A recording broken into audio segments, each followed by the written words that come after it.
안녕하십니까. 5월 19일 월요일 말씀 묵상 함께 시작하겠습니다. 오늘도 말씀으로 하루를 시작하시는 귀한 성도님들의 가정과 생업 가운데 주님의 능력이 충만하시기를 기도합니다. 오늘 본문은 창세기 9장 1절에서부터 7절까지 말씀이고요. 통독하실 말씀은 역대하 20장에서부터 22장까지 말씀입니다. 오늘 본문은 노아가 새로운 창조에 들어갔다고 볼 수 있는데, 아담이 하나님으로부터 명령을 받은 것처럼 노아도 거의 비슷한 명령을 받는 것을 볼 수 있거든요. 이 명령을 통해서 이 새로운 창조에서 반드시 지켜야 할 윤리적 가치관의 핵심이 무엇인지를 한번 확인해 볼 수 있었으면 좋겠습니다. 그럼 먼저 말씀 보시겠습니다. 하나님이 노아와 그 아들들에게 복을 주시며 그들에게 이르시되 생육하고 번성하여 땅에 충만하라. 땅의 모든 짐승과 공중의 모든 새와 땅에 기는 모든 것과 바다의 모든 물고기가 너희를 두려워하며 너희를 무서워하리니 이것들은 너희의 손에 붙였음이니라. 모든 산 동물은 너희의 먹을 것이 될지라. 채소같이 내가 이것을 다 너희에게 주노라. 그러나 고기를 그 생명되는 피째 먹지 말 것이니라. 내가 반드시 너희의 피 곧 너희의 생명의 피를 찾으리니 짐승이면 그 짐승에게서, 사람이나 사람의 형제면은 그에게서 그의 생명을 찾으리라. 다른 사람의 피를 흘리면 그 사람의 피도 흘릴 것이니 이는 하나님이 자기 형상대로 사람을 지으셨음이니라. 너희는 생육하고 번성하며 땅에 가득하여 그 중에서 번성하라. 지금까지 우리가 창세기 1장부터 8장까지를 묵상해 왔는데요. 한번 그 내용을 뒤돌아볼 수 있었으면 좋겠습니다. 제가 창세기 묵상을 할 때에 저자 모세의 입장에서, 그러니까 모세가 이스라엘 백성들에게 무슨 가르침을 주고 싶어 했을까, 거기에 집중해서 이 창세기를 읽는 것이 가장 좋은 방법일 것 같다고 말씀을 드렸는데, 그러면 이 창세기 1장부터 8장까지 사실은 11장까지의 내용이라고 할 수 있는데요. 무엇 때문에 모세는 이런 가르침을 줬겠는가 하면 세계관을 정립하는 겁니다. 이 당시 사람들이 가지고 있었던 세계관을 깨뜨리고 기존의 어떤 선입견 내지는 기존의 상식이라는 게 있는 거 아니에요. 그걸 다 깨뜨리는 것이 중요한 거예요. 너희들은 세상 사람들처럼 생각하고 세상 사람들과 같은 가치관을 가져서는 안 된다. 그걸 지금 가르쳐 주는 거거든요. 그래서 1장 같은 경우에는 애굽과 기타 주변 나라들이 믿고 있는 신화의 내용을 깨뜨리는 내용이죠. 하나님께서 6일 동안 천지를 창조하시는 이야기가 왜 주어졌느냐?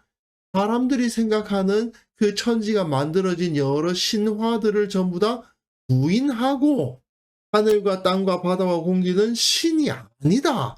오히려 저것들이 너희들을 위해서 존재하는 것이지 너희가 저들을 섬겨야 되는 게 아니다라는 것을 보여주는 거고요.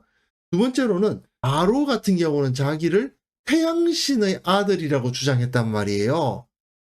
그렇지만 걔네들은 신의 아들 아니다. 오히려 너희가 하나님의 형상이고 하나님의 통치권을 위임받은 자들이다. 너희들이 저들 소위 자기가 태양신의 아들이니 뭐 어쩌니 하는 친구들을 섬겨야 되는 존재가 아니고 너희들이 이미 하나님의 형상, 하나님의 통치권을 위임받은 존귀한 존재다라는 것을 가르쳐 주는 거죠. 그런데 문제는 현실은 그렇지가 않다. 왜 그럴까? 죄 때문이다.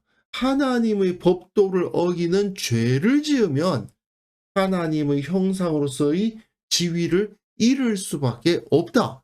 너희들이 왜 지금 노예가 되고 너희들이 왜 그 존귀함을 빼앗겼느냐? 죄 때문이다. 인간이 죄를 지으면 땅이 저주를 받는다. 결국 땅의 혜택을 보지 못하게 된다. 그리고 땅에서 쫓겨난다. 이게 가인 이야기에서도 잘 나타나잖아요. 범죄를 하니까 아담의 범죄로 인해서 땅이 저주를 받아서 가시와 엉겅퀴를 냈다는 하나님의 말씀이 있었는데, 또 가인이 아벨을 죽이는 범죄를 하니까 땅이 그 아우의 피를 받고는 하나님께 부르짖고 결국은 가인은 땅의 혜택을 보지 못하는 존재가 됐다는 것을 볼 수 있었습니다. 그리고 그렇게 가인처럼 땅에서 쫓겨난 자들이 있게 되는데, 이들은 하나님의 도우심과 공급하심을 받을 수가 없다. 그러니까 자기 힘으로 자신을 방비하려 하게 되는데, 그래서 성을 쌓는다. 지금 너희가, 그러니까 이스라엘 백성들이 눈앞에 보고 있는 저 높은 성벽을 쌓은 가나안 족속들, 지금 이스라엘 족속들은 가나안을 쳐들어가려고 하고 있는 거 아니에요. 그런데 40년 전에 10명의 정탐꾼들은 야, 저 성 너무 높다. 저기 사는 저 가나안 족속들 중에서는 아낙 자손같이 큰 자들도 있다. 우리는 못 이긴다. 막 그랬단 말이요. 하지만 모세는 그렇지 않다. 저들은 땅이 저주를 받게 한 자들이고 땅에서 쫓겨날 자들이다. 누구를 통해서? 우리를 통해서. 내 문제는 우리가 의로운 자라 하더라도, 우리가 하나님의 손에 들려 쓰임받는다 하더라도 죄인들과 통혼하고 혼합되어 그 정체성을 잃으면, 즉 우리가 또 범죄하게 되면, 또 죄인들과 함께 섞이게 되면, 정체성을 잃어버리게 되면 하나님으로부터 또 버림을 받아서 하나님의 형상이라는 그 거룩하고 존귀한 자리를 잃어버리게 된다. 그러니까 결론적으로 거룩한 의로움을 지킨 하나님의 백성은 하나님의 심판을 피할 뿐 아니라 심판의 도구가 되어서, 우리가 지금 뭐라고요? 저 가나안 땅을 심판하는 도구예요. 홍수처럼 저곳에 밀려 들어가서 저들을 다 무너뜨릴 거예요. 그리고 결국은 악한 자가 쫓겨난 땅을 차지하게 되고 그 땅의 통치자가 될 것이다. 노아처럼 노아가 그 홍수로 모든 땅을 다 밀어버리시는 하나님의 섭리 가운데 유일하게 살아남은 자가 돼서 결국 그 땅의 통치자가 된 것처럼 우리도 그렇게 될 것이다. 우리가 지금까지 읽어온 본문에서는 결국 모세가 이런 이야기를 하고 있었다는 거죠. 근데 이제 9장 들어가는데요. 9장부터 또 여기에 추가적으로 가르치는 내용들이 있습니다. 지금까지는 세계관적인 내용을 제시를 했다면, 그렇다면 우리가 반드시 지켜야 되는 원칙이 뭐냐? 하나님께서 우리들에게 지키라고 하셨던 그 법이 뭐냐? 이거를 이제 발견하게 되는데요. 본문을 보시면요. 자, 9장으로 넘어갑니다. 하나님이 노아와 그 아들들에게 복을 주시며 그들에게 이르시되 생육하고 번성하여 땅에 충만하라. 땅의 모든 짐승과 공중의 모든 새와 땅에 있는 모든 것과 바다의 모든 물고기가 너희를 두려워하며 너희를 무서워하리니 이것들은 너희의 손에 붙였음이니라. 자, 이거는 아담에게 처음 하나님께서 사명을 주실 때의 모습과 똑같죠. 생육하고 번성하여 땅에 충만하고 땅의 모든 짐승과 공중의 새와 땅에 있는 모든 것을 다스려라. 이것이 아담에게 주어진 사명 아니었습니까? 근데 똑같은 사명이 지금 노아에게 주어지고 있는 거죠. 그러니까 노아는 새로운 아담인 겁니다. 에덴의 아담에게는 에덴의 모든 생물들을 통치할 권세가 주어졌다면 노아에게는 이제 땅의 모든 산 동물들을 다스릴 권세가 주어진 거죠. 그리고요, 모든 산 동물은 너희의 먹을 것이 될지라 채소같이 내가 이것을 다 너희에게 주노라. 그러나 고기를 그 생명되는 핏째 먹지 말지니라. 여기서 우리는 아담에게 하나님께서 하신 말씀을 찾아봐야 돼요. 여호와 하나님이 그 사람에게 명하여 이르시되 동산 각종 나무의 열매는 내가 임의로 먹되 마음대로 먹는데 선악을 알게 하는 나무의 열매는 먹으면 안 된다. 네가 먹는 날에는 반드시 죽는다라고 말씀하셨단 말이죠. 비슷한 가르침이 여기 나옵니다. 모든 산 동물을 네가 먹을 수 있다. 네가 먹는 것이 된다. 채소같이 내가 이것을 다 너희에게 주노라. 동산 각종 나무의 열매는 네가 임의로 먹으라 하신 것과 같이 이 땅의 모든 산 동물은 너희의 먹을 것이 된다. 너희가 잡아 먹어도 된다 이겁니다. 그러나 고기를 그 생명되는 핏째 먹으면 안 된다. 에덴 동산에서는 동산 각종 나무 열매를 다 먹되 선악을 알게 하는 나무의 실과는 먹지 말라 그랬는데 이제 노아에게는 여기 있는 모든 산 동물은 다 너희의 먹을 것이 되겠지만 그러나 고기를 그 생명되는 핏째 먹어서는 안 된다. 이렇게 말씀을 하시는 거죠. 왜 이런 말씀을 하시느냐 하면 내가 반드시 너희의 피, 곧 너희의 생명의 피를 찾으리니 짐승이면 그 짐승에게서 사람이나 사람의 형제면 그에게서 그의 생명을 찾으리라. 이것은 결국은 생명을 해하는 자는 그에 대한 대가를 치르게 하시겠다는 말씀 아닙니까? 아니 어차피 죽여가지고 그 고기 먹는 건데 무슨 차이가 있겠는가 싶긴 하지만요. 하나님께서는 적어도 그 생명에 대한 예의를 지켜야 한다고 가르치시는 거예요. 가축을 잡아서 그 고기를 먹을 수 있습니다. 그러니까 당연히 도살을 해야 되겠죠. 하지만 그 피는 먹으면 안 됩니다. 어떻게 해야 돼요? 빨리 혈관을 끊어서 그 피를 다 흘려내야 되겠죠.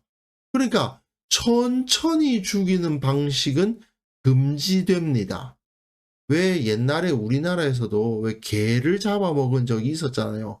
가끔 하나님의 법도에 의하면 개는 먹어도 됩니까? 안 됩니까? 그렇게 물어보시는 분들이 계신데 하나님의 법도라는 차원으로 봤을 때 개를 먹지 말아야 할 이유는 사실은 없어요. 그러나 옛날에 그 개를 잡을 때 때려 잡았잖아요. 하나님의 법도에 의하면 아무리 그 고기를 먹는 가축이라 하더라도 잔인하게 취급하는 건 안 되는 겁니다. 그러니까 이 당시로서는 가장 빨리 죽이는 방법, 목에 있는 동맥을 끊어버림으로써 빠르게 죽게 만드는 방식으로 도살하는 거. 그게 바로 유대인식 방법이거든요. 이들은 피를 먹어서는 안 된다. 왜? 피는 생명이니까. 그 생명은 땅으로 돌려보내 주어야 된다는 생각을 했던 겁니다. 왜 그렇습니까? 하나님께서 생명을 존중하시기 때문이죠. 특히 그 생명 중에서도 다른 사람의 피를 흘리면 모든 생명 중에서 사람의 생명은 절대적인 것이어서 그 사람의 피도 흘릴 것이니 이는 하나님이 자기 형상대로 사람을 지으셨음이니라. 하나님의 형상이기 때문에 사람의 피는 흘려서는 안 된다. 고의적인 살인에 대해서는 절대로 용서하지 않는다. 그것이 하나님의 법칙이죠. 그러니까 하나님의 윤리는 생명 존중 위에 서 있습니다. 그리고 그 중에서도 특히 인간 생명을 존중해라. 이것이 모든 하나님의 법도의 핵심인 거예요. 하나님께서는 사람의 생명을 존중해야 한다는 원칙 위에 모든 율법을 세우셨고 우리에게 주신 겁니다. 그리고는 너희는 생육하고 번성하며 땅에 가득하여 그 중에서 번성하라 하셨더라 되어 있죠. 다시 한번 인간에게 주어진 그 사명, 아담에게 주어졌던 그 사명을 반복하고 계시는 거죠. 하나님께서는 사람에게 하나님의 형상으로서 그 존귀함을 입혀주셨는데 그러나 그 존귀함을 유지하기 위해서는 아담은 선악을 알게 하는 나무의 실과를 먹으면 안 됐고 즉 무엇이 옳고 무엇이 그른가를 자기가 판단하려고 해서는 안 되고 하나님의 기준을 따라야만 된다는 그 법도를 아담이 지켜야만 했다면 이제 노아는 생명을 소중히 여겨야 된다. 특히 사람의 생명은 절대적으로 소중히 여기고 존중해야 된다라는 그 원칙 위에 모든 것이 다 서 있는 거죠.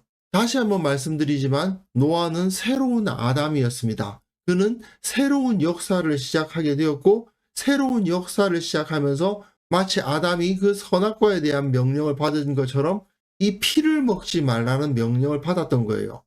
그렇기 때문에 우리 그리스도인들에게 있어서 이 기준은 어떠한 경우에도 타협할 수 없는 기준이 된 겁니다. 물론 이스라엘과 교회의 역사를 살펴보면 어처구니 없게도 교회가 하나님의 백성들이 인권을 말살하는 행위를 한 적이 있습니다. 하지만 그때마다 하나님은 어떻게 하셨습니까? 자기 백성이라 하더라도 생명을 존중하지 않는 자들은 하나님께서는 절대로 존중하지 않으십니다. 반드시 내쫓으시고 반드시 치시고 세상의 다른 세력들에 의해서 짓밟히게 하신다는 것을 우리는 발견해야만 됩니다. 그렇기 때문에 우리는 어떠한 경우에도 생명 존중의 원리를 포기해서는 안 된다.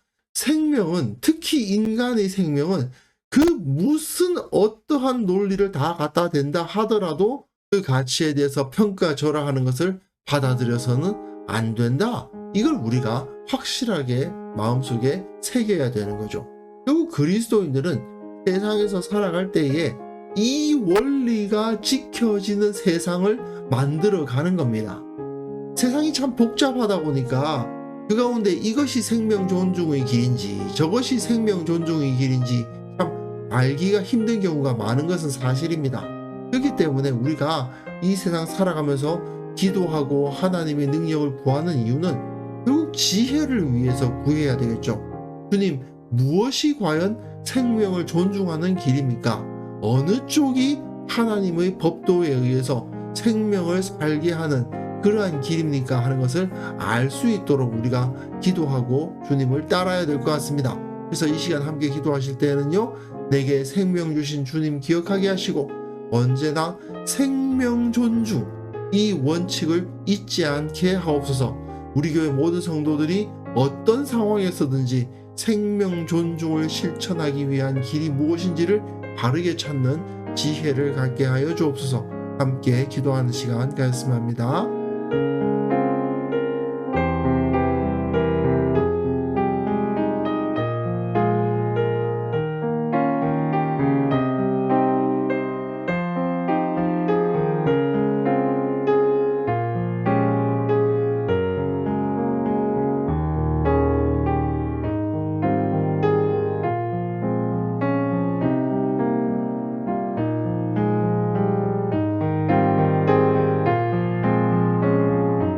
하나님 아버지, 생명 존중의 원리가 하나님 나라의 윤리라는 사실을 잊지 아니하고 언제나 내게 생명 주신 그 주님께서 이 명령 주셨다는 것을 늘 명심하며 이 원리대로 살아가는 자들 되게 하여 주옵소서.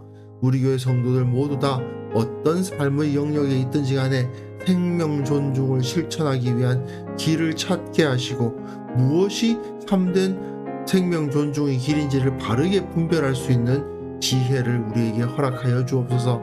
한국 교회가 세상 가운데 지혜 있는 자들의 공동체로 서서 하나님 나라의 윤리적 가치를 바르게 전파할 수 있도록 도와주시고 그것을 통해서 이 세상을 변화시키고 바로잡는 그러한 일들을 온전히 감당할 수 있도록 도와주옵소서.